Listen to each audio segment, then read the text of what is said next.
Hello everyone, welcome back to Rudra developers. మీరు మా ఛానల్కి ఫస్ట్ టైం విజిట్ అవుతున్న వాళ్ళైతే ఛానల్ని సబ్స్క్రైబ్ చేసుకోండి, పక్కనే ఉన్న బెల్ ఐకాన్ అయితే యాక్టివేట్ చేయండి. ముందుగా ఈ ప్రాపర్టీ ఇన్ఫర్మేషన్కి ముందు ఒక చిన్న మాట. మీరు మా ఛానల్ని ఇంతలో ఆదరించినందుకు ప్రత్యేకమైన ధన్యవాదాలు. ఈ వీడియోకి అయితే ఒక లైక్ ఇచ్చేసేయండి. మీకు ఫుల్ వీడియో కావాలి అనుకుంటే కామెంట్లో ఉంటుంది, చెక్ చేయండి.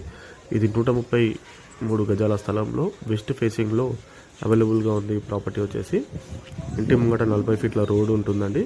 2200 ఎస్ఎఫ్టీ బోర్ కూడా 200 ఫీట్ల వరకు బోర్ అయితే వేయడం అయితే జరిగింది. పార్కింగ్ సైజ్ వచ్చేసి 11x17 ఉంటుంది. మొత్తం ప్లాట్ డైమెన్షన్ వచ్చేసి 30x40 ఉంటుంది. ఈ ప్రాపర్టీ డూప్లెక్స్ హౌస్ అండి. ఇది మీకు యాప్రాల్ ఏరియాలో అవైలబుల్గా ఉంది. సికింద్రాబాద్ యాప్రాల్ ఏరియా అంటారు. సైనిక్పురి ఈ ఏరియాలో చూస్తున్న వాళ్ళు ఇది చాలా బాగుంటుంది ప్రాపర్టీ. 1,48,00,000 రూపాయలు దీని ధర. వీడియో నచ్చినట్లయితే వీడియోకి ఒక లైక్ ఇచ్చేసేయండి. Thank you so much.